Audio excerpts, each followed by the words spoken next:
യേശുവിൽ ഏറ്റവും പ്രിയപ്പെട്ടവരെ, നിയോഗ പ്രാർത്ഥനയുടെ ഓരോ ദിവസങ്ങളും ദൈവാനുഗ്രഹത്തോടെ മുന്നോട്ട് പോകുവാൻ പരിശുദ്ധാത്മാവ് എന്നെയും നിങ്ങളെയും വലിയ അളവിൽ സഹായിക്കുന്നതിനെ ഓർത്ത് നന്ദി പറയുകയാണ്.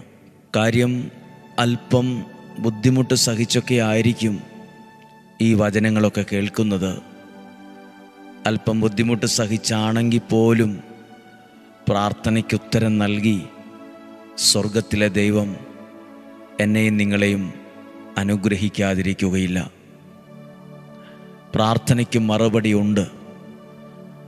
പ്രാർത്ഥനയ്ക്ക് ദൈവാനുഗ്രഹമുള്ള ഒരു ഉത്തരവുണ്ട്. നിങ്ങൾ എഴുതി വച്ച 3 നിയോഗങ്ങളുണ്ട്.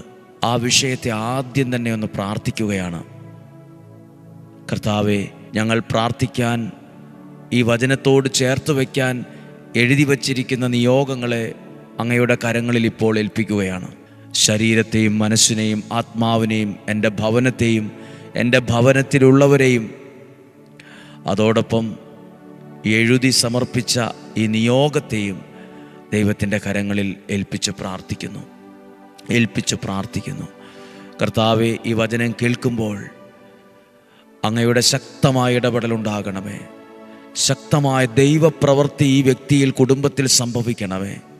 പ്രാർത്ഥിച്ചേ. കർത്താവായ യേശുവേ, അങ്ങയുടെ തിരുരക്തത്താൽ എന്നെയും എൻ്റെ കുടുംബത്തെയും തലമുറകളെയും ഞാൻ എഴുതി സമർപ്പിച്ച ഈ നിയോഗത്തെയും ഈ 3 നിയോഗത്തെയും തിരുരക്തത്താൽ വിശുദ്ധീകരിച്ച് അങ്ങയുടെ വചനത്താൽ നിറച്ച് പരിശുദ്ധാത്മാവിനാൽ നയിക്കണമേ. ആമേൻ. ഇന്ന് ഈ നിയോഗ പ്രാർത്ഥനയുടെ ഈ ദിവസം, ഈ വെള്ളിയാഴ്ച ദിവസം, അനേക ആളുകൾ ഇവിടെ ഒരുമിച്ച് കൂടി പ്രാർത്ഥിക്കുന്ന ഈ ദിവസം നമ്മൾ ഈ വചനം കേൾക്കുകയാണ്. 2 ദിനവൃത്താന്ത പുസ്തകം 5-ാം അധ്യായം 13-14 വാക്യങ്ങളാണ്. 2 ദിനവൃത്താന്തം 5-ാം അധ്യായം 13-14 വാക്യങ്ങൾ. കാഹളമൂത്തുകാരും ഗായകരും ഒത്തൊരുമിച്ച് ഏകസ്വരത്തിൽ കർത്താവിന് കൃതജ്ഞതാസ്തോത്രങ്ങൾ ആലപിച്ചു. ചില വാക്കുകൾ ഭയങ്കര പ്രധാനമുള്ള വാക്കുകളാണ്. ഒത്തൊരുമിച്ച് എന്നൊരു വാക്കുണ്ട്. ഒത്തൊരുമിച്ച്. കാഹളമൂത്തുകാരും ഗായകരും പലതായി നിന്നല്ല, ഒത്തൊരുമിച്ച്. അടുത്തൊരു വാക്കാണ് ഏകസ്വരത്തിൽ. ഒത്തൊരുമിച്ച് ഏകസ്വരത്തിൽ. നമ്മുടെ ജീവിതത്തിൽ, കുടുംബത്തിലൊക്കെ നഷ്ടപ്പെട്ടു പോകുന്ന 2 കാര്യമാണ്. ഒത്തൊരുമ, ഏകസ്വരം. പലതും പലതായി ചിന്തിക്കുന്നു, പല രീതിയിൽ അതിനെ കാണുന്നു. തമ്മിൽ വാക്പോരുണ്ടാകുന്നു. ദേഷ്യം, വിഷമം, അകൽച്ച. ഈ 2 കാര്യങ്ങൾ നമ്മുടെ വ്യക്തികളിൽ നിന്ന്, കുടുംബജീവിതത്തിൽ നിന്ന് ഒക്കെ സമൂഹ ജീവിതത്തിൽ നിന്നൊക്കെ ഏകസ്വരത്തിൽ ഒത്തൊരുമിച്ച് ഈ 2 അനുഗ്രഹങ്ങൾ നിങ്ങൾക്ക് കിട്ടട്ടെ. കർത്താവേ, അങ്ങയുടെ വചനം കേൾക്കുന്ന ഈ പ്രിയപ്പെട്ടവർക്ക് ആ കുടുംബത്തിൽ ഒത്തൊരുമയും ഏകസ്വരവും ഉണ്ടാകണമേ. ഒത്തൊരുമിച്ച് ഏകസ്വരത്തിൽ. നിങ്ങൾ വചനം കേൾക്കാൻ ഇപ്പോൾ ഇരിക്കുമ്പോൾ ഒത്തൊരുമയോടെയാണോ ഇരിക്കുന്നത്? ഏകസ്വരത്തിലൊക്കെയാണോ പ്രാർത്ഥിക്കുന്നത്? അതോ തമ്മിലുള്ള ശത്രുതയും വഴക്കും ദേഷ്യവും ഒക്കെ കൂടിയുള്ള ഒരു അന്തരീക്ഷമാണോ? പ്രാർത്ഥിക്കണം. ദൈവ സാന്നിധ്യം ഇറങ്ങണമെങ്കിൽ അവിടെ ഒത്തൊരുമ വേണം, ഏകസ്വരം വേണം. ഞാനാണോ വലുത്, പുള്ളിയാണോ വലുത്? തമ്മിലുള്ള വഴക്ക്, അസ്വസ്ഥത, അകൽച്ച, അവിടെയൊന്നും ദൈവപ്രവൃത്തി സംഭവിക്കുകയില്ല. ഒത്തൊരുമിച്ച് ഏകസ്വരത്തിൽ കർത്താവിന് കൃതജ്ഞതാസ്തോത്രങ്ങൾ ആലപിച്ചു. കാഹളം, കൈത്താളം, മറ്റ് സംഗീത ഉപകരണങ്ങൾ എന്നിവയുടെ അകമ്പടിയോടെ അവർ കർത്താവിനെ സ്തുതിച്ചു പാടി. അവിടുന്ന് നല്ലവനാണ്, അവിടുത്തെ കൃപ എന്നേക്കും നിലനിൽക്കുന്നു എന്നെല്ലാം അവർ ഒരുമിച്ച് ഒരേ സ്വരത്തിൽ പ്രാർത്ഥിക്കാൻ തുടങ്ങി, പാടാൻ തുടങ്ങി, ആരാധിക്കാൻ തുടങ്ങി, ദൈവത്തെ സ്തുതിക്കാൻ തുടങ്ങി. ഒത്തൊരുമിച്ച് പ്രാർത്ഥിക്കാൻ തുടങ്ങിയപ്പോൾ എന്ത് സംഭവിച്ചു എന്നാണ് അടുത്ത ഭാഗം എഴുതിയിട്ടുള്ളത്. കർത്താവിൻ്റെ ആലയത്തിൽ ഒരു മേഘം വന്ന് നിറഞ്ഞു. കർത്താവിൻ്റെ ആ സ്ഥലത്ത്, അങ്ങനെ പ്രാർത്ഥിച്ച സ്ഥലത്ത്, ആരാധിച്ച സ്ഥലത്ത് ഒരു മേഘം, അവിടെ ഇല്ലായിരുന്നു അങ്ങനെ ഒരു മേഘം. ആ മേഘം വന്ന് അത് നിറയുന്നത്രയും വന്ന് നിറഞ്ഞു. വന്നു നിറഞ്ഞു എന്നാണ്. ഒരു മേഘം വന്ന് പോയി എന്നല്ല, ഒരു മേഘം വന്ന് നിറഞ്ഞു. എപ്പോൾ? പ്രിയപ്പെട്ടവരെ, നിങ്ങളും ഞാനും ദൈവാനുഗ്രഹത്തിലാണ് നിൽക്കുന്നതെങ്കിൽ, പ്രാർത്ഥനയോടെയാണ് നിൽക്കുന്നതെങ്കിൽ, ദൈവസ്നേഹത്തിലാണ് നിൽക്കുന്നതെങ്കിൽ, ദൈവസ്നേഹത്തിൻ്റെ പ്രവൃത്തികൾ അവിടെ ഉണ്ടാകാൻ തുടങ്ങും. ദൈവം നിങ്ങളെ സ്നേഹിക്കുന്നതിൻ്റെ അടയാളങ്ങൾ പ്രാർത്ഥനയ്ക്കുത്തരമായി ലഭിക്കാൻ തുടങ്ങും. ഇത് കേൾക്കുമ്പോൾ എല്ലാവർക്കും ചിലപ്പോൾ ഇഷ്ടപ്പെട്ടു എന്ന് വരില്ല, എല്ലാവരും അത് അംഗീകരിച്ചു എന്ന് വരില്ല. എന്നാൽ ആരുടെയും പക്ഷം പിടിക്കാതെ ഈ വചനം ഒന്ന് ശ്രദ്ധിച്ചേ, ഈ വചനം ഒന്ന് നിങ്ങൾ കേട്ടെ. ഒത്തൊരുമിച്ച് ഏകസ്വരത്തിൽ പ്രാർത്ഥിച്ചപ്പോൾ, ആരാധിച്ചപ്പോൾ, ദൈവത്തിൻ്റെ മഹത്വം കൊടുത്തപ്പോൾ അവിടെ ദൈവ സാന്നിധ്യത്തിൻ്റെ ഒരു മേഘം വന്ന് നിറഞ്ഞു. ഈ വചനം കേട്ട് പ്രാർത്ഥിക്കുന്ന പ്രിയപ്പെട്ടവരെ, നിങ്ങളിലും ഒരനുഗ്രഹം വന്ന് നിറയാനിടവരും, ഒരു സൗഖ്യം വന്ന് നിറയും. ആ പ്രശ്നങ്ങൾ മാറി, ആ പ്രതിസന്ധികൾ മാറി, ചില ദൈവീകമായ നന്മകൾ വന്ന് നിറയും. സമാധാനമില്ലേ? സമാധാനം വന്ന് നിറയട്ടെ. സ്വസ്ഥതയില്ലേ? സ്വസ്ഥത വന്ന് നിറയട്ടെ. നിങ്ങളുടെ കുടുംബത്തിൽ തമ്മിലൊരു ഐക്യവും ഒരു കൂട്ടായ്മയില്ലേ? ഒരു അണ്ടർസ്റ്റാൻഡിങ് ഇല്ലേ? അത് വന്ന് നിറയട്ടെ, അത് വന്ന് നിറയട്ടെ. ഒരു മേഘം വന്നു നിറഞ്ഞു. നിങ്ങൾ വചനം കേൾക്കുന്ന നിങ്ങളുടെ കുടുംബത്തിൽ ദൈവ സാന്നിധ്യം വന്ന് നിറയട്ടെ. നിങ്ങളുടെ കുടുംബത്തിൽ സമാധാനം വന്ന് നിറയട്ടെ. നിങ്ങളുടെ വ്യക്തി ജീവിതങ്ങളിൽ അനുഗ്രഹം വന്നു നിറയട്ടെ. യോഗ പ്രാർത്ഥനയിൽ ലക്ഷക്കണക്കിന് ആളുകൾ ലോകത്തിൻ്റെ വിവിധ രാജ്യങ്ങളിലിരുന്ന് ഒത്തൊരുമിച്ച് ഒരേ സ്വരത്തോടെ വചനം കേൾക്കുന്ന ഈ സമയത്ത് ദൈവ സാന്നിധ്യം നിങ്ങളിൽ, നിങ്ങളുടെ വ്യക്തി ജീവിതത്തിൽ വന്ന് നിറയും, നിങ്ങളുടെ മക്കളിൽ വന്ന് നിറയും, നിങ്ങളുടെ കുടുംബങ്ങളിൽ വന്ന് നിറയും. പ്രാർത്ഥിക്കുകയാണ്. അടുത്ത ഭാഗം 14-ാമത്തെ വാക്യം, ദേവാലയത്തിൽ കർത്താവിൻ്റെ തേജസ് നിറഞ്ഞു നിന്നതിനാൽ. അപ്പോൾ ഒരു മേഘത്തിന് ഇപ്പോൾ വേറൊരു പേര് വന്നിരിക്കുന്നു.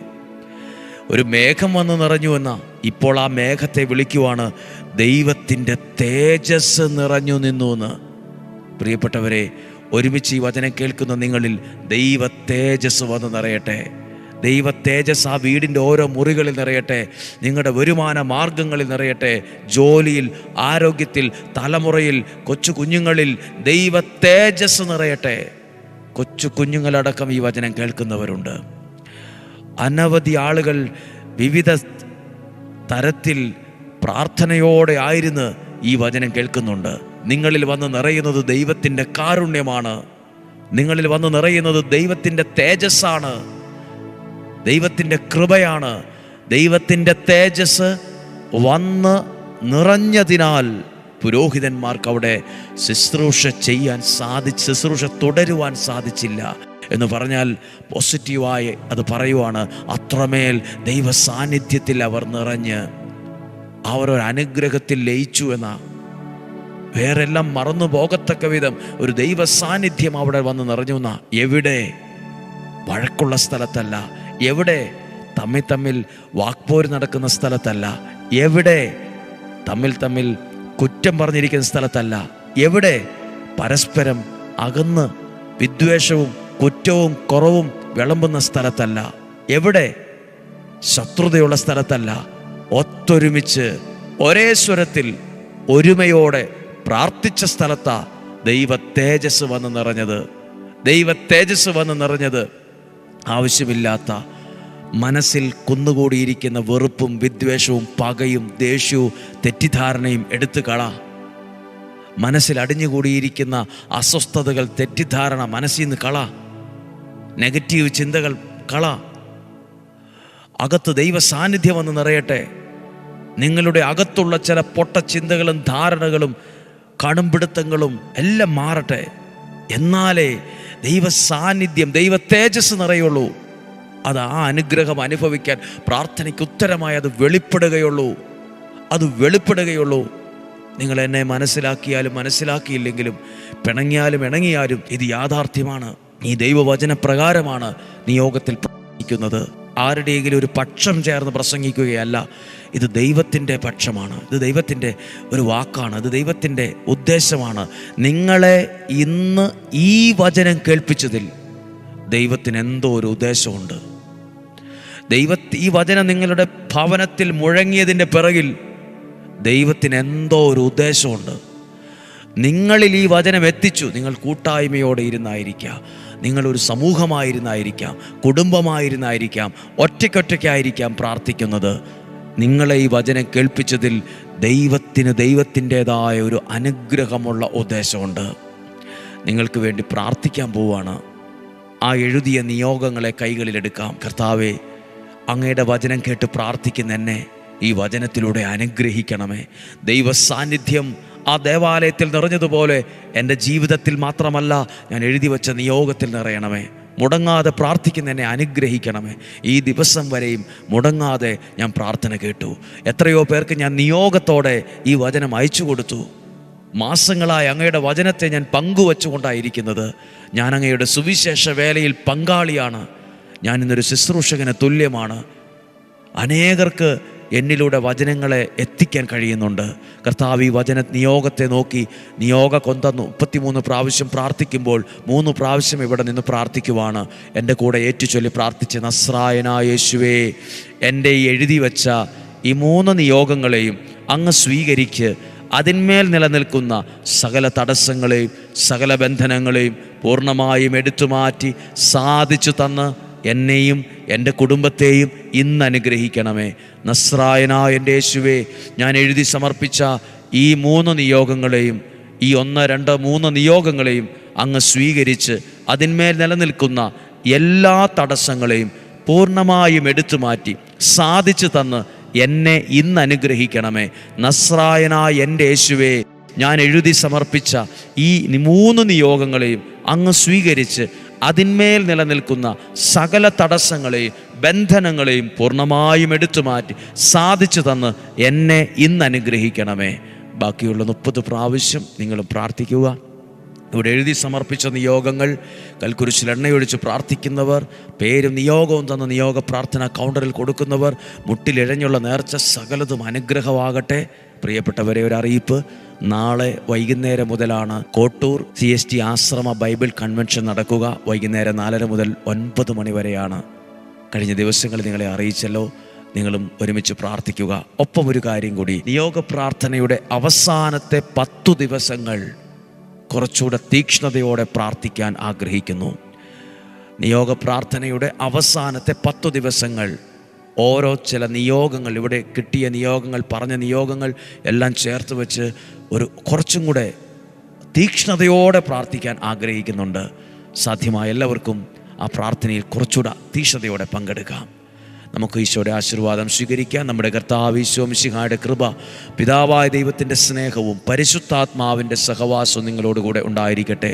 രോഗങ്ങളിൽ നിന്നും അപകടങ്ങളിൽ നിന്നും ദുർമരണത്തിൽ നിന്നും മുപ്പെത്താത്ത മരണത്തിൽ നിന്നും ചതിയിൽ നിന്നും വഞ്ചനയിൽ നിന്നും നിരാശയിൽ നിന്നും മന്ത്രവാദത്തിൻ്റെ കൂടോത്തരത്തിൻ്റെ ക്ഷുദ്രപ്രയോഗത്തിൻ്റെ സകല പൈശാചിക സ്വാധീനങ്ങളിൽ നിന്നും ഞങ്ങളെ സംരക്ഷിക്കണമേ. ഇപ്പോൾ പ്രാർത്ഥിക്കുമ്പോൾ ഇവിടെ നിയോഗം സമർപ്പിച്ച സകലരുടെ നിയോഗത്തിനായി പ്രാർത്ഥിക്കുന്നു. വിവിധ രാജ്യങ്ങളിൽ, ദേശങ്ങളിൽ, കുടുംബങ്ങളിൽ, അയൽവക്കങ്ങളിലൊക്കെ ഇരുന്ന് വചനം നിയോഗം എഴുതി പ്രാർത്ഥന കൂടുന്നവരെ ഓർക്കുന്നു. അയച്ചു കൊടുക്കുന്നവർക്ക് വേണ്ടി പ്രാർത്ഥിക്കുന്നു. കർത്താവേ, ഞങ്ങളുടെ ശരീരത്തിലെ അകത്തും പുറത്തുമുള്ള എല്ലാ അവയവങ്ങളെയും എല്ലാ പരിക്കുകളിൽ നിന്നും സംരക്ഷിക്കണമേ. ഒരു ദോഷവും നിനക്ക് വരികയില്ല, ഒരു തിന്മയും നിനക്ക് വരികയില്ല, ഒരു ദോഷവും നിൻ്റെ കൂടാരത്തെ തൊടുക പോലുമില്ലെന്ന് പറഞ്ഞ വചനം ഞങ്ങളെ ബലപ്പെടുത്തണമേ, സംരക്ഷിക്കണമേ. കർത്താവ്, എല്ലാ തരം അനിഷ്ട സംഭവങ്ങളിൽ നിന്ന് ഞങ്ങളെ സംരക്ഷിക്കണമേ. സ്വർഗത്തിലെ ദൈവം സമർത്ഥമായ എന്നെ നിങ്ങളെ അനുഗ്രഹിക്കട്ടെ. ദീർഘായുസ്സും ആരോഗ്യവും സമ്പത്തും ഐശ്വര്യവും സമാധാനവും നിങ്ങളിൽ ഉണ്ടാകട്ടെ. യേശുവിൻ്റെ നാമത്തിൽ 91 സങ്കീർത്തനത്തിൻ്റെ മുഴുവൻ അനുഗ്രഹവും വാഗ്ദത്ത നന്മകളും നിങ്ങൾക്ക് പ്രാർത്ഥനയോടെ നൽകിക്കൊണ്ട് ഈശോയുടെ നാമത്തിൽ അനുഗ്രഹിച്ച് നിങ്ങൾക്ക് വേണ്ടി പ്രാർത്ഥിക്കുന്നു, ഇപ്പോഴും എപ്പോഴും എന്നേക്കും. ആമേൻ. ദൈവം അനുഗ്രഹിക്കട്ടെ. നല്ലൊരു ദിവസം നിങ്ങൾക്ക് ആശംസിക്കുന്നു. ദൈവത്തിൻ്റെ കടാക്ഷം നിങ്ങളുടെ കൂടെ സാധ്യമായവർക്ക് അയച്ചു കൊടുക്കുക. ഇന്ന് 7 ആശീർവാദത്തോടെയുള്ള ദിവികാരന് പ്രദക്ഷിണം രാവിലെ 8:15 ആരംഭിക്കുകയാണ്. നാളെയും 5:30 കാണുന്നത് വരെ വലിയവനായ ദൈവം, സർവശക്തനായ ദൈവം എന്നെ നിങ്ങളെ സൂക്ഷിക്കട്ടെ. ആമേൻ.